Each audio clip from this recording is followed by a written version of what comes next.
Good morning, hello friend, नमस्ते, आदाब, सत श्री अकाल। कैसे हैं आप सभी लोग। क्रेजी तनिष्क में आपका हार्दिक स्वागत है। आई होप आप लोग बहुत अच्छे होंगे, जहां होंगे तहां खुश होंगे।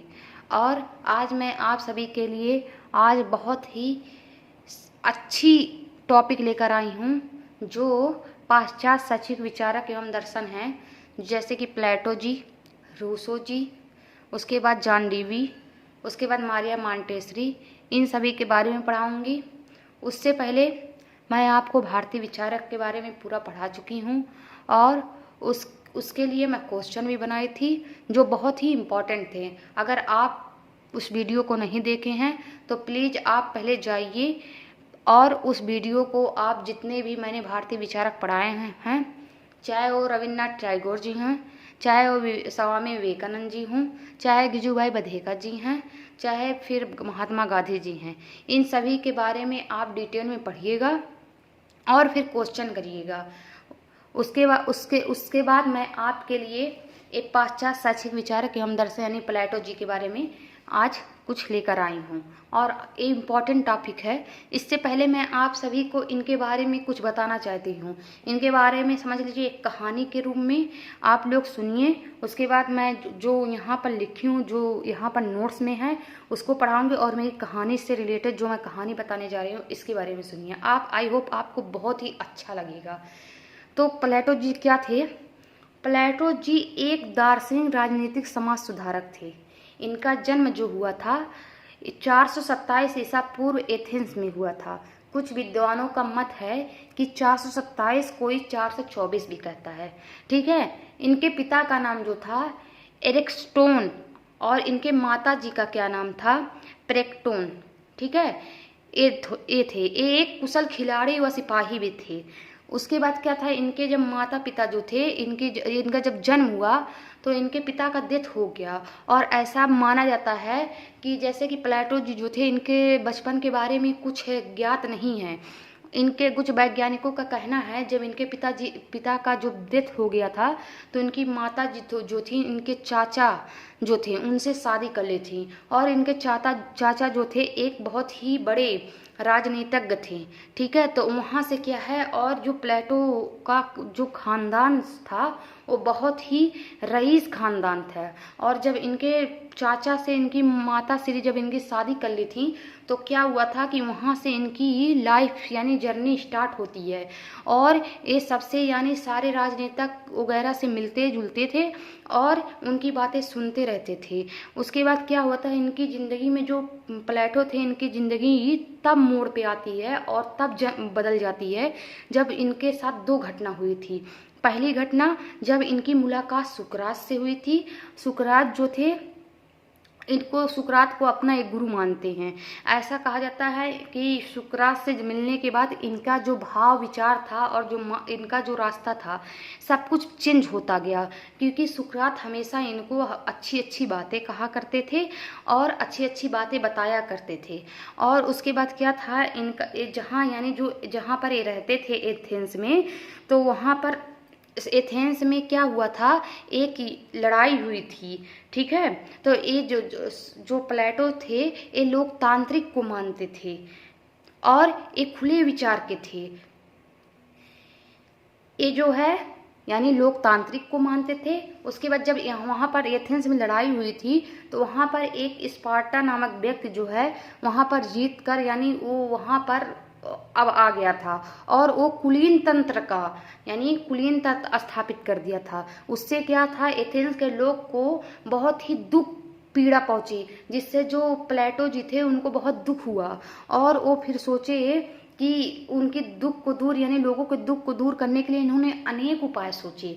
उसके बाद क्या हुआ, धीरे धीरे जब स्पार्टा वहाँ उसका राज खत्म हुआ तो फिर ये सोचे कि ये राजनीति में उतरने के लिए, कौन? प्लेटो। लेकिन क्या था, वहाँ पर सुकरात जो थे इन्हें रोक दिए जाने से। कि आपको वहाँ पर नहीं जाना है।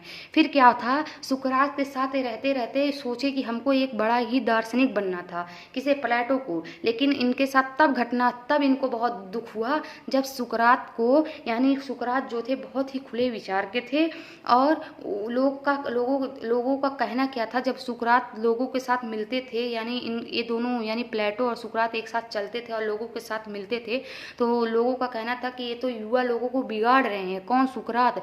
जिससे क्या था, उनको कानून के रूप में उनको गिरफ्तार कर दिया गया और फिर उनकी जो है उनको मृत्यु यानी मृत्यु दंड दिया गया सुकरात को।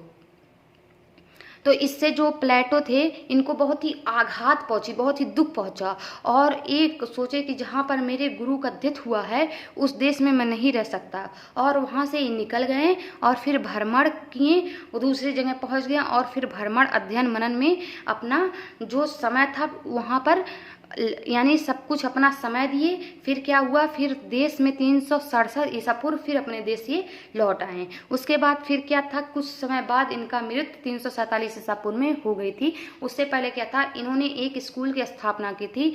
ऐसा कहा जाता था, लोगों का मानना था कि जो वहाँ पर रहकर यानी जो दर्शन के रूप में वहाँ पर विद्या सीखने जाता था, वो या तो महान एक यानी समझ लीजिए एक दार्शनिक के रूप में या फिर एक वैज्ञानिक के रूप में जन्म लेता था।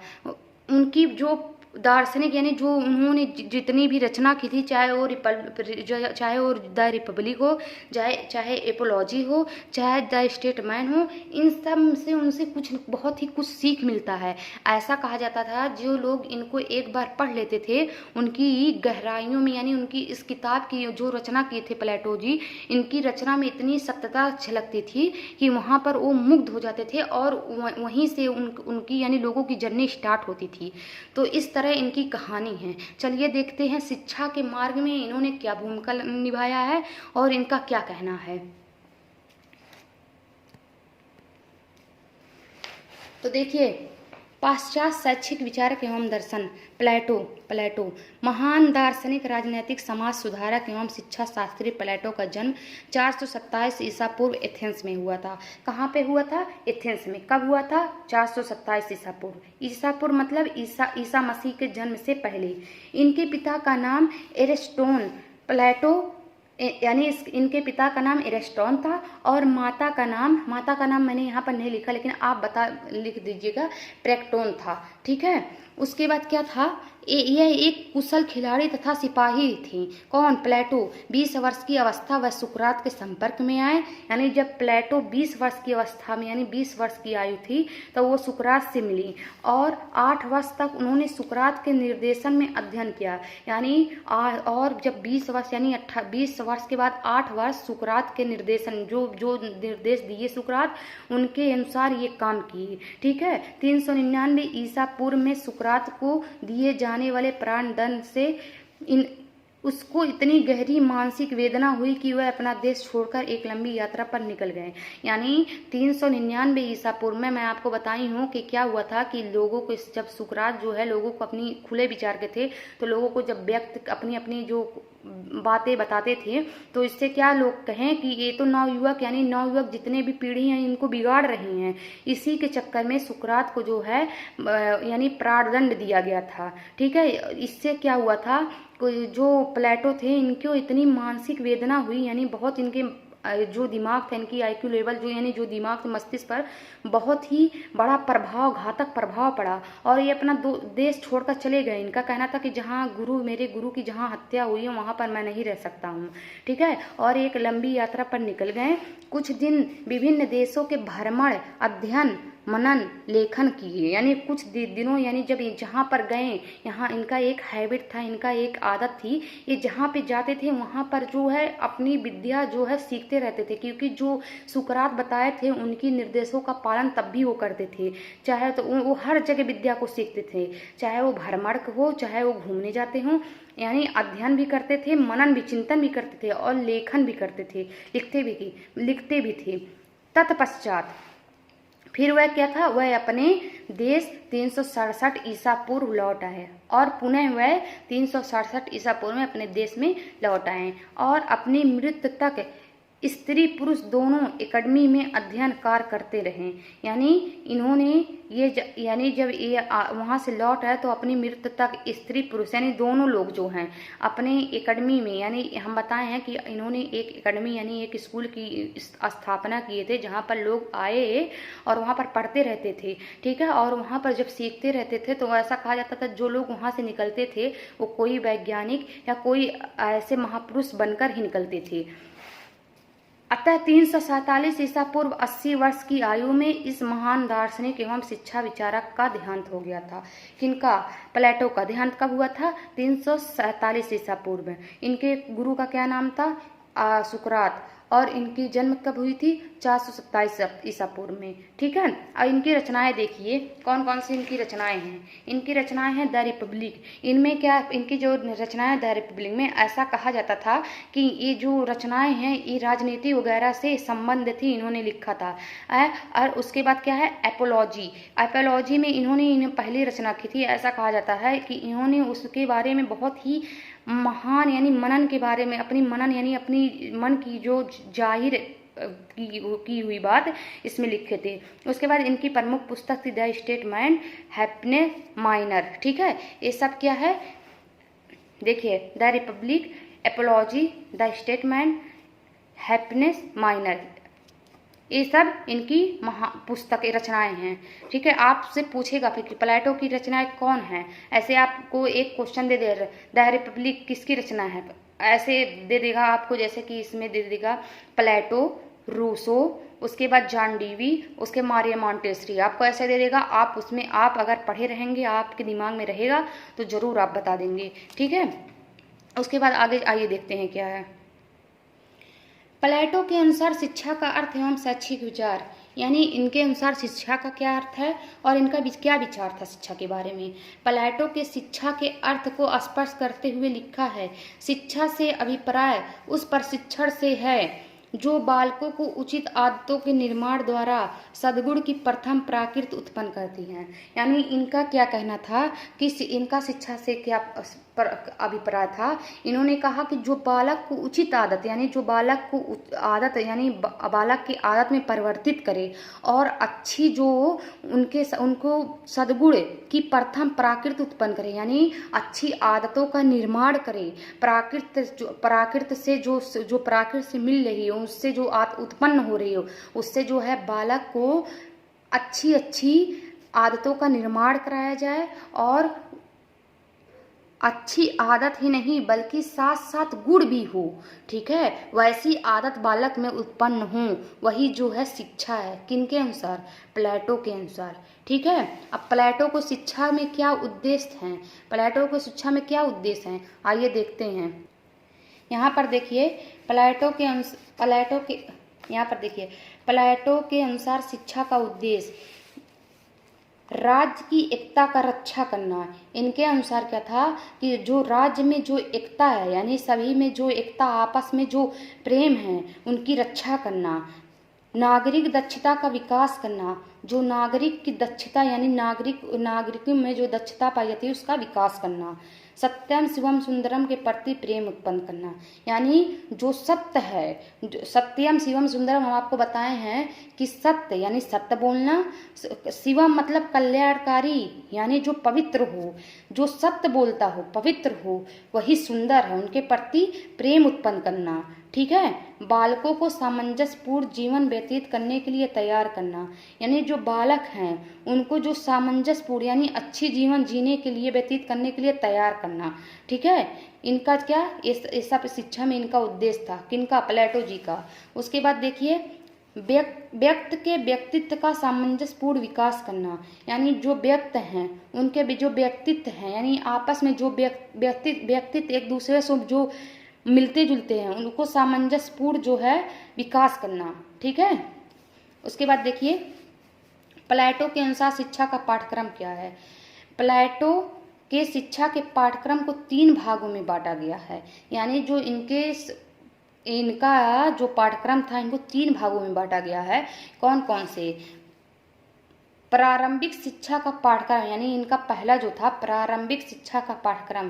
प्रारंभिक शिक्षा जो है, जो शुरुआती शिक्षा जो होती है, उनके अनुसार क्या क्या रखा गया था, खेल कूद, यानी जो है बालक जो है खेल कूद के अनुसार सीखेगा तो उससे उसकी मनोभावना, शारीरिक विकास, मानसिक विकास होगी। व्यायाम इन्होंने पाठ्यक्रम में रखा था, संगीत रखे थे, गणित रखे थे, इतिहास रखे थे, विज्ञान रखे थे। यानी प्लेटो के अनुसार खेलकूद भी जरूरी है, व्यायाम भी जरूरी है उनको, यानी पाठ्यक्रम में व्यायाम भी जरूरी है और संगीत भी जरूरी है, गणित भी जरूरी है और इतिहास भी जरूरी है, विज्ञान भी। आजकल क्या है कि देखिए, पहले लोग व्यायाम को ज़्यादा महत्व नहीं देते थे, लेकिन आजकल देखिए यहाँ तक कि हर विद्यालय में अब ऐसा हो गया है कि व्यायाम होना ज़रूरी हो गया है। संगीत तो शुरू से ही इम्पोर्टेंट दिया जाता था, लेकिन देखिए बच्चों को क्या होता है कि हर बार, यानी कहीं भी कंपटीशन होता है तो बच्चों को नाटक, संगीत, इससे प्रति जो होता है हर स्कूल में जो होते हैं, चाहे वो हिंदी मीडियम हो चाहे इंग्लिश मीडियम हो, तो उसके प्रति किया जाता है, जो संगीत जो अच्छा गाते हैं तो स्टेट लेवल में उन बच्चों को भेजा जाता है। तो उससे क्या होता है, स्कूल का भी नाम रोशन होता है और देश का भी नाम रोशन होता है। अगर वो लोग, जैसे कि हमारी जो लता मंगेशकर थी, उनका भी डेथ हो गया है, तो उनका डेथ हो गया तो उनसे क्या हुआ था कि वो इतनी अच्छी, मतलब सब लोग उनकी गाना कौन नहीं पसंद करता, सॉन्ग हर कोई पसंद करता है, ठीक है। वो इतनी मीठी उनकी आवाज़ थी, तो इस हिसाब से सबको, मतलब संगीत, इन जो प्लेटो जी थे वो संगीत में भी महत्व दिए, गणित में भी महत्व दिए, इतिहास में भी महत्व दिए, विज्ञान में भी महत्व दिए, ठीक है। इन्होंने पहले यानी प्रारंभिक शिक्षा का पाठ्यक्रम, यानी पहला पॉइंट इसमें रखा, ठीक है। अब दूसरा पॉइंट चलिए देखते हैं।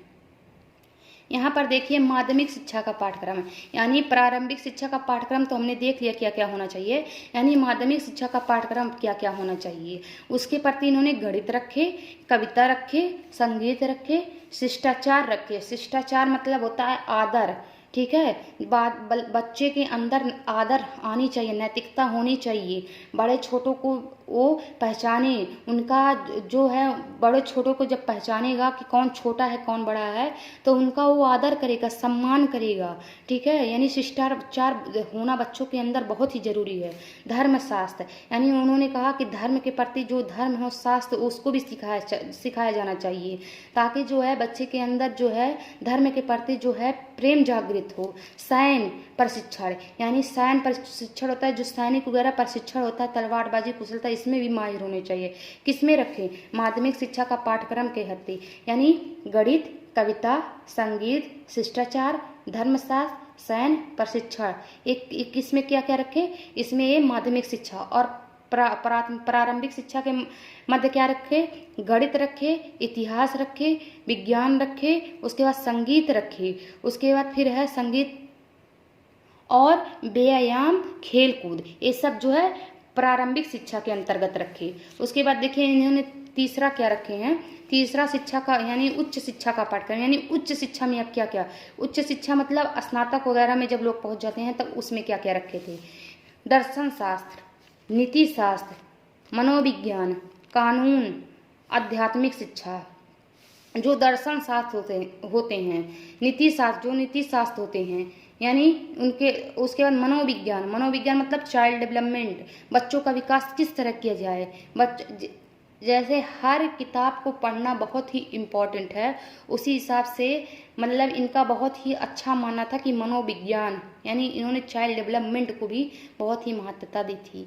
यानी अगर चाइल्ड डेवलपमेंट ना हो तो वास्तव में हकीकत में क्या होता है कि बच्चों के विकास के बारे में लोगों को पता ही नहीं चल पाएगा कि बच्चों का विकास किस तरह होता है। यानी अगर कोई भी व्यक्ति चाइल्ड डेवलपमेंट अच्छी तरीके से पढ़ ले तो उसको पता चलेगा कि हाँ, ये शैशवावस्था में बच्चों का विकास किस तरह किया जाए, बाल्यावस्था में किस तरह किया जाए, किशोरावस्था में बच्चों को कितना छूट देना चाहिए, कहाँ तक छूट देना चाहिए। क्योंकि ऐसा कहा जाता है कि किशोरावस्था जो होता है बालक का, वो बहुत ही तूफान भरा अवस्था होता है, उसमें बालक को जो है बिगड़ने का चांस 100% रहता है, ठीक है। जब हम आपको चाइल्ड डेवलपमेंट स्टार्ट करेंगे और पढ़ाएंगे तो उसमें आप सभी को एक एक पॉइंट क्लियर कराते हुए चलेंगे, आपको बहुत ही मज़ा आएगा। उसके बाद कानून को भी इन्होंने रखा है इसके अंतर्गत, यानी कानून भी जानना बहुत ही ज़रूरी है। ठीक है, कि हमारे लिए क्या कानून की व्यवस्था हमारे देश में किया गया है, हमको किस चीज़ पे छूट दिया जा गया है, हमको कहाँ पर बोलने का अधिकार है, ये सब जो है कानून के अंतर्गत। उसके बाद आध्यात्मिक शिक्षा, यानी आध्यात्मिक शिक्षा को भी इन्होंने उच्च शिक्षा के अंतर्गत रखी। यानी उच्च शिक्षा के अंतर्गत इन्होंने क्या क्या रखे? दर्शन शास्त्र, नीति शास्त्र, मनोविज्ञान, कानून, आध्यात्मिक शिक्षा। अब देखिए इनकी शिक्षण विधियां क्या थी। खेल विधि, यानी खेल विधि पहले हम आपको बताए हैं कि बालक को खेल खेल में जब आप सिखाएंगे तो उसकी शारीरिक विकास, मानसिक विकास दोनों ही डेवलपमेंट होगी। ठीक है, क्योंकि उसको एक अच्छा इन्वायरमेंट मिलता है खेल खेल में, यानी उसको एक अच्छा वातावरण मिलता है। उस समय बालक अपने आप को जब खेलता है भूल जाता है कि मैं क्या हूँ, मैं कहाँ से आया हूँ। चाहे वो कितना भी टेंशन क्यों ना हो, आप भी बचपन में रहे होंगे, मम्मी आपकी कुछ कह रही होंगी कि जाइए और आप उस कोई सामान लेकर आइए। अब जब आपके साथी लोग वगैरह मिल जाते होंगे तो आप उस सामान को भूलकर यानी खेलने लगते थे। आते उसके बाद मम्मी आपकी भेजती कि जाओ बुला लाओ, अभी कहाँ गया। आपको याद होगा वो मोमेंट, समझ लीजिए जीवन का सबसे ही प्यारा मोमेंट है। एक खुशी देता है कि हाँ उस हिसाब कि हमने बचपन में क्या खेल खेले। तो क्या होता, खेल खेल में हमारी जो मस्तिष्क का यानी IQ लेवल का भी डेवलपमेंट होता है। ठीक है, हम लोग जो होते हैं कितना भी बच्चा कहते हैं कि तनावपूर्ण क्यों ना हो, लेकिन जब खेलता है तो वो सब भूल जाता है। उसके बाद अनुकरण विधि। अनुकरण विधि का सबसे अच्छा क्या है एग्जाम्पल है, जैसे कि एक शिक्षक पढ़ा रहा है कि ABCD अगर बहुत अच्छे से पढ़ा रहा है तो बालक भी उसी चीज़ को सेम वैसे ही टीचर की हैबिट देखकर वैसे ही करना सीखता है। ठीक है, चाहे कोई पोयम हो, चाहे कुछ भी हो। ठीक है, जैसे हिंदी वगैरह में पोयम रहते हैं, इंग्लिश में पोयम रहते हैं, तो बालक उस चीज़ को बहुत ही अच्छे से अनुकरण करता है कि जो हमारे शिक्षक हैं, जो हमारे टीचर हैं, किस तरह हमको गा के पढ़ा रहे हैं या हमको ऐसे ही पढ़ा रहे हैं, उस हिसाब से वो वैसे ही पढ़ेगा। जैसे अलग अलग अध्यापक होते हैं, अलग अलग तरीके से पढ़ाते हैं, बालक भी उसी चीज़ का अनुकरण करता है। ठीक है, और अगर अनुकरण विधि में आप अगर उन्हें जैसे मतलब हम बताएं कहानी वगैरह पढ़ा रहे हैं, तो अगर आप गा के पढ़ा रहे हैं, नन्हे मुन्ने प्यारे बच्चों तुम क्या बनना चाहोगे, तीर बनोगे वीर बनोगे सागर से गंभीर बनोगे। इस हिसाब से जब आप गा के पढ़ाएंगे तो वो भी गा के पढ़ेगा। ठीक है, चाहे उसको कुछ भी वो कैसा भी गाता हो, लेकिन वो उस हिसाब से पढ़ेगा, गाएगा, उसको अच्छा लगेगा कि हाँ देखिए उसके प्रति ये अट्रैक्टिव हो। तो वो क्या है, अनुकरण विधि। सेम वैसे ही करना। कहानी विधि। कहानी विधि क्या होता है कि जैसे आप कोई कहानी बच्चे को सुनाते हैं, यानी आप प्लेटो के अनुसार की कहानी शिक्षण में, यानी आप जब पढ़ा रहे हैं तो आप उसमें कहानी का प्रयोग कीजिए, तब बच्चे उसमें ज़्यादा अट्रैक्टिव होंगे। जैसे हमने पढ़ाने से पहले आपको प्लेटो के बारे में एक कहानी सुनाए, उसके बारे फिर हमने आपको पढ़ाना स्टार्ट किया। इससे क्या है, जब आप वीडियो शुरू में देखेंगे तो आपको ज़रूर ही बहुत ही अच्छा लगेगा, क्योंकि हमारा भी मानसिक है कि अगर इंसान जो भी है, चाहे यानी आप हो या हम हैं या कोई भी, अगर पहले पढ़ाने से पहले अगर उसकी कहानी बताया जाए, ठीक है, तो उससे क्या होता है, दिमाग में वो चीज़ शिट हो जाती है, कभी नहीं भूलते। कहीं ना कहीं उसके अगर भूलता भी है, कहते हैं कोई चीज़ ऐसा कोई चीज़ नहीं है जो भूलता ना हो इंसान को, नहीं तो नया चीज़ को कैसे सीखेगा। तो भूलेगा, लेकिन उसका कुछ अंश हमारे दिमाग में रहेगा कि कहीं ना कहीं हम इसे देखे हैं, कहीं ना कहीं हम इसे पढ़े हैं। तो उससे क्या होगा कि हम लोग उसके प्रति अट्रैक्टिव, हाँ ये चीज़ हम इस वीडियो में देखे थे। आप इस समय कई वीडियो देख रहे होंगे, जहाँ भी आपको अच्छा लगेगा आप वहीं से उठा लेते हैं वो चीज़, वहीं से पढ़ना स्टार्ट कर देते हैं। तो देखिए 100 जगह वीडियो से देखने से अच्छा मेरा मानना है आप एक जगह देखिए। ठीक है, उस चीज़ को लगातार देखिए। अगर आपको कंटेंट मिल रहा है तो वो चीज़ आप ज़रूर देखिए, अगर नहीं मिल रहा है फिर भी अगर आपको अच्छा लगा है उस टीचर का पढ़ाया हो तो आप उसको कमेंट कीजिए नीचे कि हाँ आप इससे आगे हमें ये चैप्टर लेकर कराइए। इससे क्या होगा, जो अगला टीचर रहेगा उसको भी अच्छा लगेगा कि हाँ, लोग मुझे पसंद कर रहे हैं मेरा पढ़ाया हुआ, और मैं जितना मेहनत इसमें किया हूँ इसका दूना मेहनत मैं और करूँ। ठीक है, तो ये सब जो है कहानी विधि, यानी कहानी के माध्यम से जो चीज़ सिखाया जाता है कभी नहीं भूलता है। चाहे दादी माँ हूँ, चाहे नानी जी हूँ, कोई भी हूँ, आपको बचपन में कहानी पढ़ाए होंगे, उस हिसाब से टीचर को भी सिखाया जाता है कि आप जाइए जब भी शिक्षण विधि तैयार कीजिए जब भी, तो वहाँ पर कहानी नुमा, यानी कोई चीज़ सिलेबस पढ़ाने से पहले, पाठ पढ़ाने से, लेसन पढ़ाने से पहले आप एक कहानी के रूप में इसको उतारिए। ठीक है, तो प्लेटो का ये शिक्षण विधि थे। अगर आपको ये वीडियो अच्छा लगा हो तो आप लाइक, कमेंट और बेल आइकन को प्रेस करना मत भूलिए। और प्लीज़ आप लोगों से मेरा एक ही रिक्वेस्ट है कि अगर आपको अच्छा लग रहा हो तो आप अपने फ्रेंडों के पास शेयर कीजिए। सिर्फ आप एक लोग 5-5 लोगों के पास शेयर करेंगे तो इससे क्या होगा कि हम जो मतलब आप लोगों के प्रति, हम वैसे भी आप हमारे परिवार की तरह हैं, हम आपके प्रति पूरा ईमानदारी से मेहनत करेंगे।